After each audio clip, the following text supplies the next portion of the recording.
It's 1941, and the United States stands on the brink of plunging into the largest conflict humanity has ever witnessed, equipped with armed forces that stubbornly deny black soldiers the chance to pilot fighter planes in battle. For 2 decades, the Army Air Corps has maintained that African Americans simply don't possess the smarts, bravery, or quick reactions needed for dogfights in the sky. Eleanor Roosevelt, however, rejects that nonsense outright.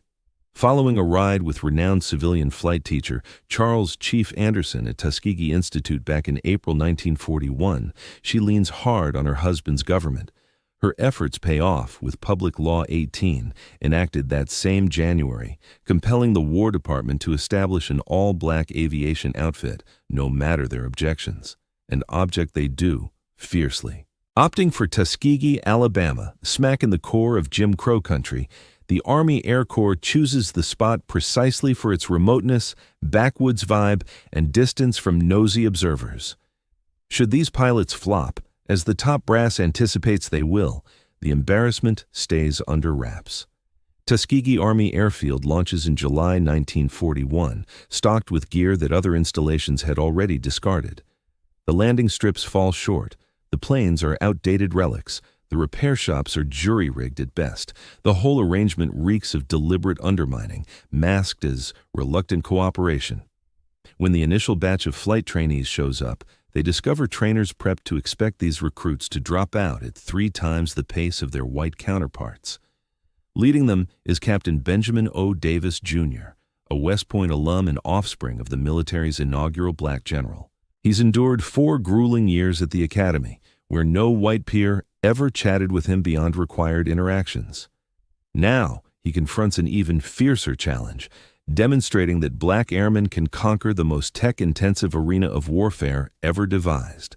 The regimen is intentionally punishing. At other fields, white trainees snag extra shots at qualifying flights. Tuskegee hopefuls get just 1 try. White flyers fumbling with maps receive extra coaching. Tuskegees who falter face swift dismissal. The dropout ratio is rigged for disaster, yet, against all odds, these individuals hold firm. On March 7, 1942, the debut group of 5 aviators pins on their wings: Davis, George Roberts, Benjamin O. Davis, Jr., M. Ross, and Lemuel Custis. What seemed unattainable has come to pass, leaving the Army Air Corps with no option but to press forward with the initiative.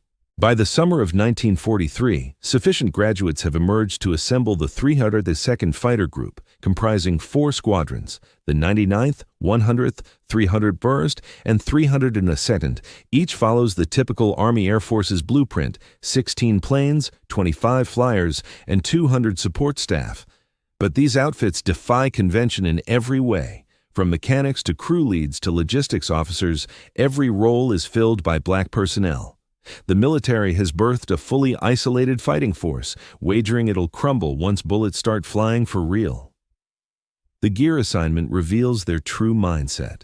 As white squadrons claim cutting-edge P-47 Thunderbolts and P-38 Lightnings, the 302nd inherits cast-off P-40 Warhawks, models already exiting active duty. These machines lag in speed, agility, and reliability. It's 1941-era hardware pitted against the Luftwaffe's newest threats in 1943. The intent shines through: execute your symbolic sorties, validate the doubters, and slip away as a bust. Colonel Davis assumes leadership, fully aware that each sortie will draw biased judgment. When white aviators let bombers slip away, it's chalked up to battlefield chaos. If his team does the same, it'll confirm notions of racial inadequacy in war. The burden feels crushing. These aren't mere aces in the air. They're shouldering the dreams of 13 million black citizens branded as naturally subpar. Each ascent declares a bold stance. Every safe return dismantles bogus theories of innate inferiority. And the peril is set to skyrocket as the 332nd Fighter Group deploys to North Africa in June 1943. Genuine warfare looms with the whole country tuned in, eager for their downfall. The 99th Fighter Squadron breaches Sicilian skies on June 2, 1943. The harsh truth of battle erases any glamorous illusions about air fights. Their inaugural assignment, shielding medium bombers bound for Pantelleria. Things proceed without major hitches. No foe encounters, no casualties, only jittery wings figuring out how deadly real anti-aircraft fire can be. But the grace period vanishes quickly. By June 9th, the unit tangles with German Focke-Wulf FW-190s over the Mediterranean, and Lieutenant Charles Hall notches the group's initial kill. It ought to spark cheers, yet the white brass at 12th Air Support Command observes with notebooks in hand and doubts aplenty. The P-40 Warhawk turns into a liability over Europe's battlegrounds. Viable back in 1941, it's thoroughly eclipsed by 1943 against most Axis pursuits. The FW-190 climbs 500 feet per minute faster. The Messerschmitt Bf-129G corners better up high. At a max of 360 Mann-Zeitums, the P-40 can't keep pace with Luftwaffe birds hitting 390. You can't pursue the unattainable, and you'll never outrun what moves quicker than you can. The Tuskegee Airmen are piloting outdated relics amid cutting-edge warfare. On July 2, 1943, chaos nearly engulfs them all. While executing a sortie above Castel Vetrono airfield in Sicily, the 99th Pursuit Squadron faces a sudden assault from 12 Bf-109s swooping from the blinding sun. It's a classic trap. 2 P-40s plummet in fireballs. Lieutenant Sherman White perishes. Lieutenant James McCullen ejects over hostile ground and ends up captured. The surviving aviators disperse, turning the operation into desperate one-on-one struggles instead of unified strikes. Upon their battered return to headquarters, blame starts flying right away. Colonel William Morayer, head of the 33rd Fighter Group, submits a critique resembling an indictment. He accuses the 99th of deficient fighting zeal, lax unit cohesion, and subpar battling prowess relative to white units. This document reaches General Hap Arnold's office alongside a proposal: withdraw the 99th from frontline duties and reassign them to shoreline vigilance, in essence, relegating them to harmless guard tasks far from actual battles. Time magazine publishes an article doubting if the Negro possesses the suitable mindset for dogfights. African American publications counter with fiery columns, yet the harm lingers. The trial is labeled a flop. What Colonel Morayer's assessment overlooks is this: his own Caucasian squadrons in P-40s suffer heavy tolls as well. The 57th Fighter Group forfeits 8 planes that July. The 79th Fighter Group drops 6. The P-40 is yesterday's news no matter the pilot's background, yet losses by white flyers get chalked up to misfortune. Black aviators' casualties, proof of innate shortcomings. Data turns into a tool of prejudice, and the 322nd Fighter Group senses they're teetering on dissolution after just one more disastrous run. Colonel Davis seeks a hearing with General Ira Ecker, leader of Mediterranean Allied Air Forces. Come September 1943, Davis enters that session aware he's not merely safeguarding his team, he's upholding the very idea of racially mixed fighting units. He presents sortie logs, casualty contrasts, and plane capability stats. The 99th has completed 500 missions at a 3.8% attrition rate. White outfits in P-40s range from 3.5 to 4.2%. By the numbers, his crew matches any other stuck with antiquated gear. Ecker skips immediate accolades for Davis, but he holds off on sidelining the 99th too. Rather, he initiates the process to deploy the full 332nd Fighter Group to Italy, outfitting them with contemporary planes. No handouts here. By autumn 1943, the long-range bombing effort bleeds pilots dry. B-17s and B-24s tear apart over Germany, and the Army Air Forces craves every squadron in the field. The Tuskegee Airmen have shown they endure. Now comes their shot to demonstrate victory. The 382nd deploys to Ramitelli Airfield in January 1944. Lined up for them, a fleet of fresh P-47 Thunderbolts. The gear complaint vanishes. Ramitelli Airfield hugs Italy's Adriatic shore, a soggy stretch of perforated metal runways and tent shelters that serve as their new quarters. In January 1944, the 332nd Fighter Group touches down anticipating P-47 Thunderbolts, and they fly them for roughly 2 months.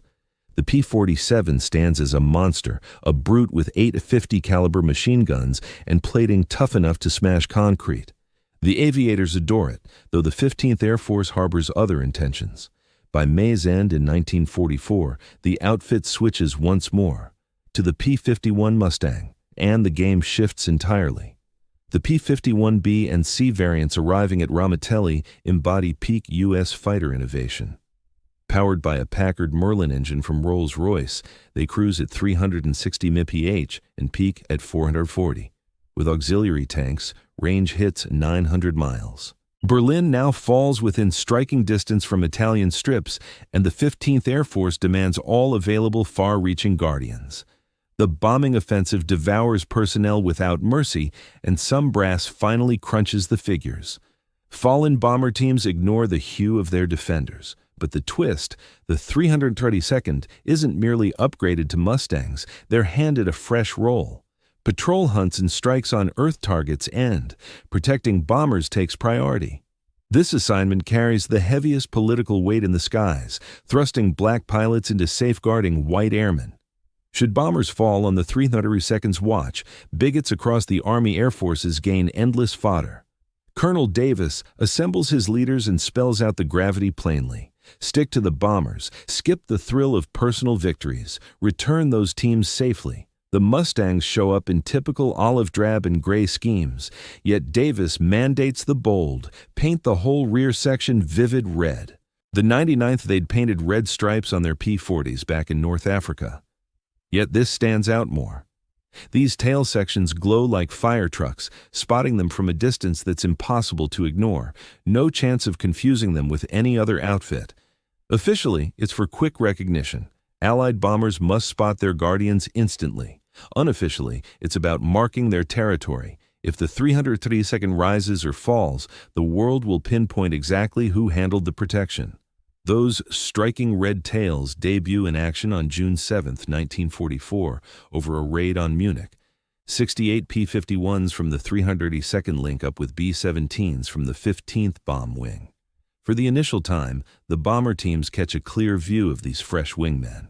Responses vary. Certain aviators stay all business, ignoring race as long as the planes deliver. Others hail from the south, unaccustomed to commands from black officers and outright unwilling to stake their survival on black flyers. The 332nd maintains a snug protective ring around the heavies, tighter than the P-47 units usually manage, and the sortie wraps up smoothly. No heavies downed, no excitement, merely a routine jaunt that shows only that the red-tail Mustangs can manage straightforward guard work. But among the bomber compartments, whispers start to spread, gossip that refuses to fade. Word has it, the 332nd hasn't let a single bomber fall to enemy interceptors. The claim isn't accurate at this point, but the legend's already taking shape. Timing plays a role here. By summer 1944, the Luftwaffe's hemorrhaging over the Reich. Shortages of fuel, mounting pilot casualties, and scattered factories leave the Germans unable to muster the massive 300-plane packs they unleashed in 1943. The Red Tails step into escort roles amid a downturn in overall interception activity. Command's doubters hold out for the 332nd to falter. They're scrutinizing damage tallies, tallying lost bombers, and anticipating the odd streak to even out. Traditional guidelines demand that escort fighters pounce on foes boldly, even if it leaves the bombers briefly open. The idea holds that scrapped German planes pose no threat. All other squadrons adhere to this approach, as it's straight from the playbook. Colonel Davis is on the verge of ditching the whole strategy. That choice will shape all that follows. The policy dooming U.S. bomber teams in 1944 flows from the brass, and it stems more from ace bravado than sound combat sense. The Army Air Forces drills its pilots that top priority is dominating the air, downing foes to claim the heavens. Protecting bombers ranks as a side gig, barely worth mentioning. The guides outright push breaking away to hunt enemy planes at the first chance. Victories bring ranks, awards, and fame. Clinging to the bombers means dull watches that earn zero bragging rights. Come March 1944, the stats paint a grim picture. 8th Air Force heavies launching from Britain average 46 losses per Quonset missions. A 4.6% hit that seems tolerable until you factor in the 25-mission tour requirement. The figures are merciless. Your shot at making it through drops to about 1 in 3. The 15th Air Force in Italy fares little better. Their rates linger near 3.88%, wiping out whole units every quarter or so. The Luftwaffe's cracked the flaw in U.S. methods. Reich fighter leaders understand P-47s and P-51s will peel off after lures, so they deploy tiny bait groups, 4 or 5 Bf-109s darting teasingly by the bomber path, dangling the hook. As soon as the guards chase, bigger German packs strike the exposed formations from the flanks. The ploy succeeds with terrifying efficiency. On March 6, 1944, heavies pounding Berlin suffer 69 wipeouts in one go. March 8th brings 37 more. The escorts notch eye-popping scores, yet the bombers they're guarding face massacre. The ugly truth no one admits. Solo pilots thrive under the setup, even as it botches the bigger picture. Captain Don Gentile from the 4th Fighter Group turned celebrity with 21.83 kills, plenty grabbed while ditching his post to hunt far-off Germans. He graces magazine spreads as the crews he left behind rot in POW camps or graves. The reward setup's totally flipped. Those who guard the bombers earn zilch, while glory hounds become stars, no matter the bomber toll on their shift. The Berlin strike of March 29, 1944, lays bare every flaw in the U.S. escort playbook. More than 700 bombers slam the Reich's heart, backed by 800 fighters, as the Luftwaffe hurls its full arsenal, 751 interceptors, in retaliation. Whole formations of FW-190s and Bf-109s swarmed the skies. The Luftwaffe pilots stuck to their tried-and-true strategies. Detached units made feigning passes at the bomber streams. U.S. fighters swallowed the lure and gave chase. Meanwhile, the bulk of the enemy force struck at the vulnerable heavies left behind.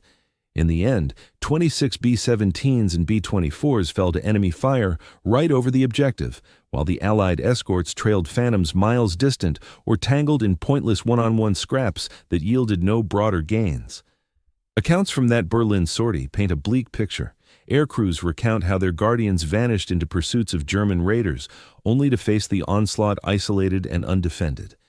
Gunners in belly turrets spotted crimson-nosed FW-190s surging upward from beneath, with no Allied planes anywhere nearby. Wireless men broadcast frantic pleas for support that echoed unanswered as the protectors lingered too remote to intervene. Back at base, the survivors fumed, lodging protests that climbed the ranks yet vanished into oblivion. Acknowledging the flaws in established methods would force a rethink of long-held drills and approaches. At Ramitelli, Colonel Davis pores over these dispatches and spots a chance amid the scrutiny. His outfit already faces relentless examination, each flight dissected, each error amplified. Yet this unyielding watchfulness strips away the usual alibis that Caucasian squadrons trot out after bomber losses. A single lapse by the 332nd, abandoning heavies for flashy victories, could doom the whole initiative. On the flip side, if his aviators shield the formations more effectively than others just by holding their posts, it stands as irrefutable evidence of skill.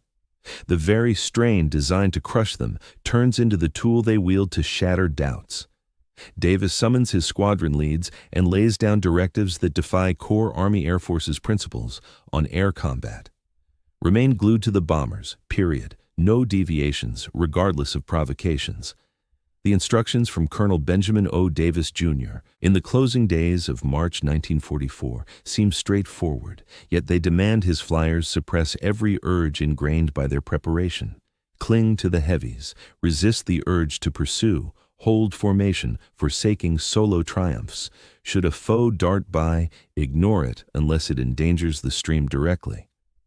Victory lies not in tallying personal victories, but in escorting all the big birds home intact. For pursuit aviators molded as bold predators, this restraint chafes like operating shackled. Davis doesn't craft this approach from bold invention, but from harsh reality and keen insight. He has studied the fallout from the March 24th Berlin run. He has absorbed debriefs from bomber teams detailing how their cover evaporated at critical junctures. Moreover, unlike many group heads, he's engaged directly with heavy crews, not rote sessions, but real dialogues where B-17 and B-24 operators spell out their true requirements. They crave not dazzling tallies, but steadfast presence amid the FW-190 dives ripping into their boxes. The execution proves precise and trackable.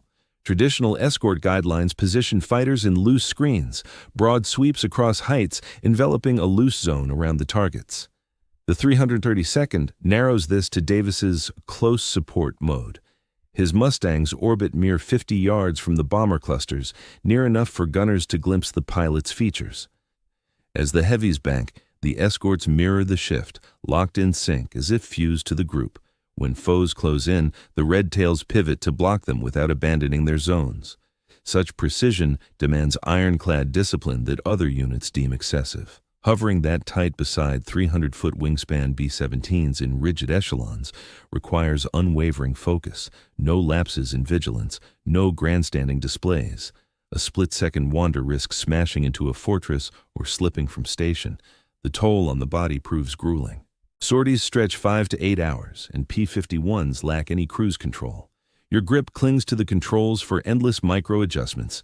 One hand juggles power and fuel mix. Feet dance on the pedals. Eyes dart aft forward, hunting dangers. Sustain this for 7 hours at 25,000 feet and biting cold, gulping canned air through a hose, and it's clear why most aces favor the liberty of solo roams. Even fuel handling evolves into a craft. The Mustang hauls 269 gallons aboard, plus twin 108-gallon wing pods, managed flawlessly, that yields about 7 hours aloft. Run lean for efficiency, shed externals timely, avoid profligate dogfight throttles. Davis enforces rigid economy. Flyers chart usage quarterly, hour by hour. They calculate precisely the reserves for the return leg, and should a skirmish risk overspending to the brink of no turn back. When the escorts deplete their resources, they detach and return to base. This decision stems not from fear, but from calculated strategy. A pilot whose aircraft runs dry and plummets into the Adriatic Sea offers no safeguard to anyone. Communication protocols on the radio are enforced with equal rigor.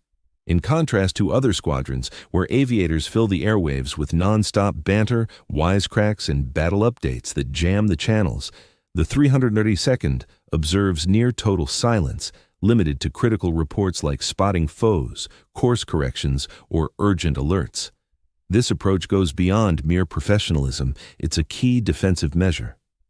Axis listening posts constantly scan Allied airwaves, using the excess talk to pinpoint bomber paths. By minimizing broadcasts, the group becomes far tougher to detect. Additionally, the strict control ensures that any vital transmission cuts through without interference from idle dialogue. The spring of 1944 serves as the ultimate test. The 392nd provides protection for strikes targeting Bucharest, Pesti, Vienna, and Munich.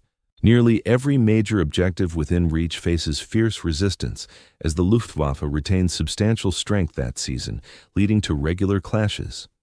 On April 12th, amid an assault on the Steyr ball-bearing facility, enemy aircraft launch several assaults against the bomber stream. The Red Tails thwart each one, downing 3 Bf-109s while ensuring not a single bomber falls. The April 15th operation to Ploesti yields identical success. Foes confronted, heavies shielded, all personnel returning safely. This reliability persists through missions on April 24th, April 26th, and May 5th, and beyond. Rather than venturing far into Reich territory for personal victories, the 332nd delivers an even greater service. They instill confidence in bomber teams that victory and survival in the conflict is possible. Such an impeccable legacy emerges not from chance, but from relentless focus on minutiae that many squadrons deem trivial. From June 1944 through April 1945, the 332nd Fighter Group completes roughly 200 escort operations, encompassing 1,553 individual flights. Sources differ slightly on the precise count of protected aircraft, but agreement centers on about 15,000 heavy bombers under their watch. Remarkably, 0 of those were destroyed by hostile planes during active coverage, not a single loss. Achieving this outlier result demands insight into their methodical innovations, tactics that struck most aviators as mundane. Defensive positioning forms the core of their effectiveness. Unlike other units that favor flexible setups for solo agility, the 332nd employs a dynamic barrier around the bombers. Its 4 squadrons cycle rolls across the flight. They cover from above, below, and both flanks. The upper element hovers 2,000 feet overhead, alert for top-down strikes. The lower one patrols 1,000 feet beneath, guarding against the Germans' preferred low-level raids where bombers' guns prove least effective. Flanking units position themselves to block lateral thrusts into the main group. Every quarter hour, they shift. The top team descends to bottom duty. The bottom swings to starboard, starboard to port, and port ascends to top. These swaps achieve dual benefits. They avoid wearing down any one unit by prolonged exposure to hazards, and they disrupt predictability. Enemy coordinators shadow these groups, seeking exploitable gaps. Perpetual changes eliminate any lingering vulnerabilities. Implementing it demands grueling coordination, exact synchronization, and brief signals. But the payoff is undeniable. The bombing phase poses the peak threat as the heavies expose themselves most during the drop.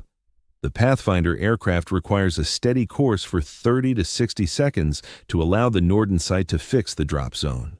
The whole armada maintains altitude and direction, forsaking dodges. Opponents exploit this interval with timed rushes. To counter, the 332nd stations 8 planes right beside the lead bomber for the run, 4 per wing, positioned to obstruct incoming threats physically. This demands intimate flying alongside lumbering targets, jolted by anti-aircraft fire, locked in place, demanding total concentration on alignment over threat awareness. The combat guidelines set by Davis are starkly straightforward. Engage pursuits only if bomber sightlines remain unbroken. Enemy flyers soon adapt, realizing the red tails refuse to stray and experiment with alternatives. BF-109's feint charges, veering off short of firing distance to lure defenders aside. The tactic fails. FW-190s launch high-altitude plunges from 30,000 feet, gaining velocity to pierce the screen. Upper escorts meet them mid-descent. Me-410 destroyers probe from beyond gun reach with 210mm rockets. The close-knit guard compels them to launch from ranges where striking a twisting bomber borders on futile. The fuel management turns into an ongoing equation that every aviator has to crunch on the fly. Consider a standard sortie outline. Depart from Ramatel carrying maximum internal tanks plus 2 external ones. Ascend to 15,000 feet while consuming 150 gallons. Proceed to the objective zone at 25,000 feet, using about 60 gallons hourly.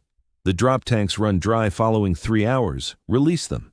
Now relying solely on internals with around 180 gallons left. A fierce dogfight could guzzle 100 gallons over 10 minutes at maximum power. That drops reserves to 80 gallons for the return leg. Yet the airfield sits 400 miles distant. There's absolutely no room for mistakes. Aviators who underestimate by just 20 gallons fail to reach the shoreline. They bail into the Adriatic, praying that search and rescue spots them prior to hypothermia setting in. The support teams at Ramatel pull off feats that sustain the flawless safety record. These technicians, black men long dismissed as incapable of intricate tasks, handle sophisticated aircraft with precision down to thousandths of an inch. Each P-51 undergoes a thorough examination post-mission. Checks cover engine compression, flight control alignment, armament calibration, and oxygen line integrity. They spot issues early to avert disasters.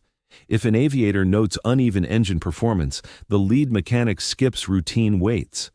He removes the engine cover that evening and uncovers the clogged ignition or faulty wire. Mechanical breakdowns aren't tolerated, as failures above Germany spell death for aviators and the destruction of bombers. The arithmetic supporting this achievement is unforgiving. Across 200 operations, averaging 78 flights each, that's 15,600 chances for mishaps. From equipment glitches and human slips to Axis interceptors, anti-aircraft fire, or foul weather, any element might doom protected formations. That none occur, not a single time, stems not from chance. It arises from strategies emphasizing overall victory above personal feats, backed by aviators who flawlessly implement them throughout a full year. The heavy bomber personnel pick up on it initially. On your 15th run over Austria, as shells erupt nearer, bracing for the inevitable FW-190s lurking ahead. Glancing from your canopy, a crimson-tailed fighter hovers perhaps 60 feet from your wing. Its pilot isn't hunting threats on the skyline. Instead, he's focused on you, mirroring your path precisely.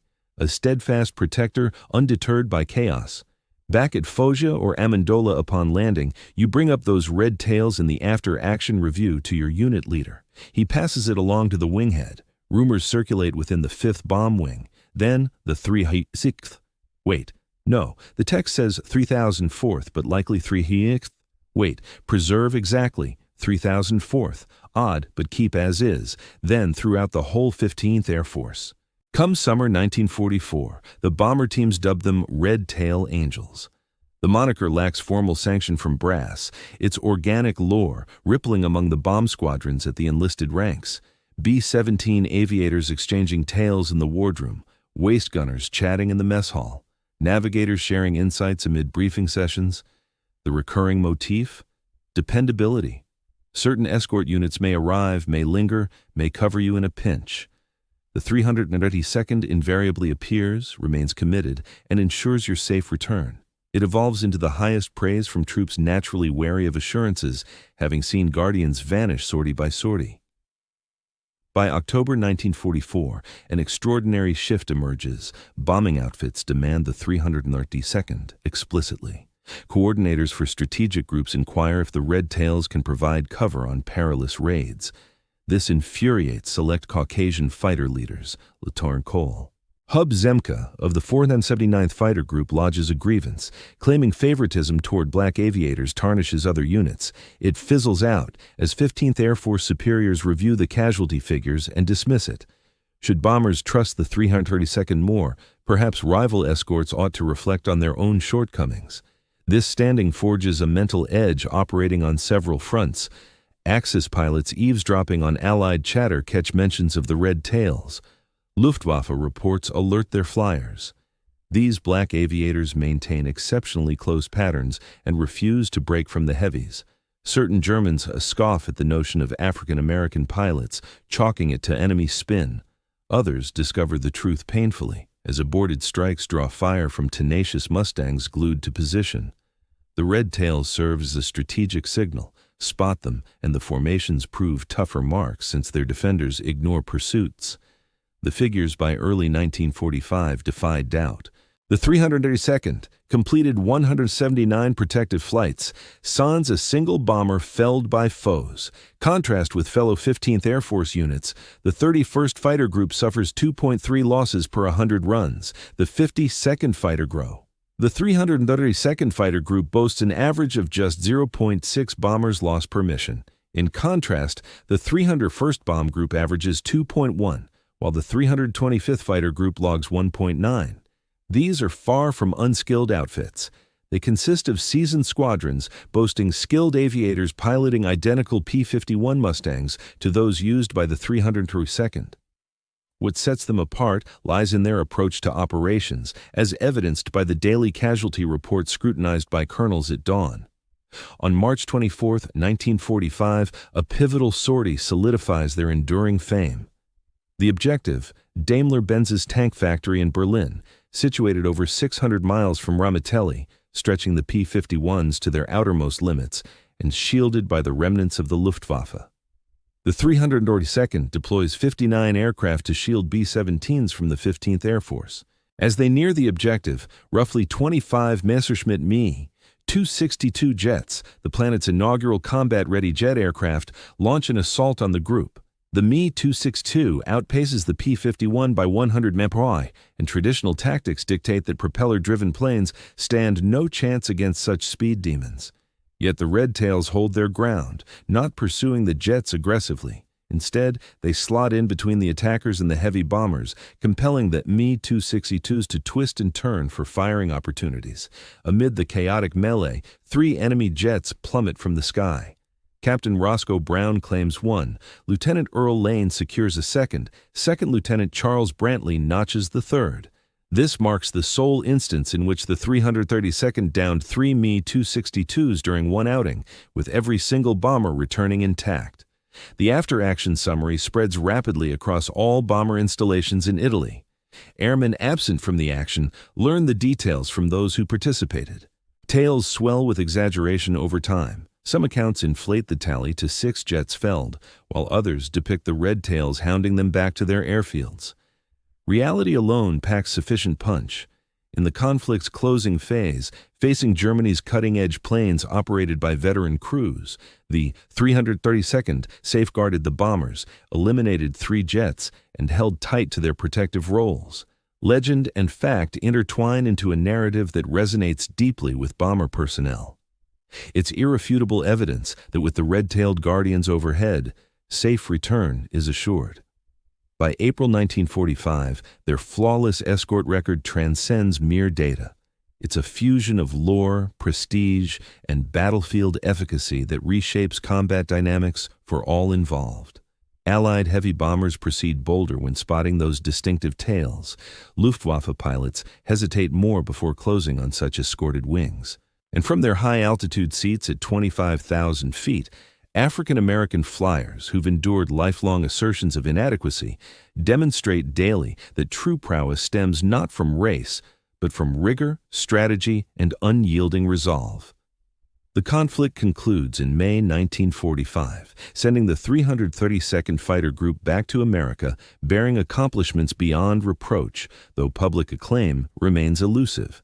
They completed 578 sorties, obliterated 112 hostile planes airborne, and 150 more earthbound, even dispatching a destroyer via strafing runs, and earned 96 distinguished flying crosses. Their unmatched bomber protection, officially the lowest loss rate among 15th Air Force escort units, serves as the definitive rebuttal to any notion that African American troops falter in demanding wartime roles. Yet 1945's America shuns such discourse. The armed forces attempt to consign them to obscurity through omission. No grand parades with confetti showers await the 332nd. No coast-to-coast radio tributes hail their feats. Mainstream media, dominated by white voices, sidelines them while lavishing attention on Caucasian aces. Colonel Benjamin O. Davis, Jr. earns the Silver Star, but waits until 1954, 9 years post-victory, for his Brigadier General stars, as lesser-achieving white commanders don theirs shortly after demobilization. The Tuskegee Airmen reintegrate into a nation barring them from shared dining spots with the very crews they defended, from common drinking sources, from integrated communities. Still, their documented triumphs emerge as a potent tool in the fight for equality, impervious to denial through sheer arithmetic. When proponents of segregation decry subpar showings by black troops in the global war, activists counter with the 332nd's ledger. When defense strategists resist desegregation, they must justify sidelining the premier escort squadron, composed entirely of black aviators.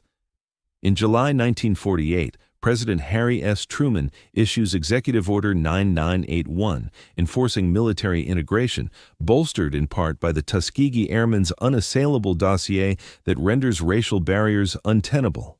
Assertions of inherent racial shortcomings crumble against their superior metrics in raw combat prowess and mission fulfillment. The operational principles they forged, prioritizing sustained bomber coverage, evolve into core curriculum for escort tactics within 10 years. Colonel Davis's hard-won mandate to remain glued to the heavies crystallizes as U.S. Air Force doctrine by the Korean conflict. Contemporary guidelines for fighter protection duties stress positioning alongside vulnerable assets over chasing solitary victories, mirroring the 332nd's 1944 playbook. Even the F-15 Eagle's engineering in the 1970s incorporates tailored specs for extended-range guardianship, drawing straight from World War II's hard-earned insights on bomber defense. Their strategies endured long after the biases that sought to ground them. It took Hollywood years to catch up with their legacy. The 1995 HBO film The Tuskegee Airmen exposed the tale to millions of viewers across America. Then, the 2012 movie Red Tails delivered it to cinemas, albeit with notable historical compressions. Such depictions aren't without issues. They condense events, blend figures into composites, and amp up certain battle scenes, yet they achieve a crucial goal. They compel the broader U.S. story of World War II to embrace the pilots who were systematically sidelined for half a century. Classrooms that once overlooked African American aviators now feature dedicated units on the Tuskegee Airmen. Organizations of former service members, after years of disregard, begin welcoming them as guest speakers. The remaining veterans serve as vital connections to a past the country preferred to ignore. Lieutenant Colonel George Hardy, a veteran of 21 outings with the 332nd, shows up at aviation events well into his 90s, sharing with audiences how he waged dual battles, one versus the Axis forces, the other against the prejudice embedded in his own armed forces. Brigadier General Charles McGee, with 409 combat flights spanning 3 conflicts, emerges as a prominent symbol of the group's enduring impact. As they address service personnel on the principles that preserved lives, these individuals admit no flawless record. Instead, they assert that they confronted an unattainable benchmark and surpassed it via rigorous training where raw skill would have fallen short. Ultimate validation arrived in 2007 as President George W. Bush presented the Congressional Gold Medal to the Tuskegee Airmen as a group. Around 300 survivors gathered for the event, elderly gentlemen in their 80s and 90s, some seated in wheelchairs, others needing respiratory support, all clad in their signature red jackets. In his address, Bush confronted what officials had rejected for 6 decades. These airmen endured unequal expectations, exceeded them, and reshaped the armed services indelibly. The honor fails to wipe away the bigotry they encountered or make up for years of erasure. Still, it marks formal acknowledgement that their contributions counted and their achievements endure. The contemporary Air Force incorporates the 332nd Fighter Group's escort methods into training modules for all pilots. The accuracy, rigor, and dedication to objectives that they exhibited now inform curricula at officer training programs and advanced combat academies. As current jet pilots explore topics like ground attack coordination or safeguarded convoy operations, they apply combat strategies honed in adversity by those deemed unfit for the skies. Far beyond demonstrating their ability to take flight, the Tuskegee Airmen showed they could pioneer innovations, evolve operational guidelines, and perform with such unwavering resolve that it redefined benchmarks for all successors. They began by providing tighter protection than protocols demanded and ultimately transformed the very essence of superior performance for those who came after.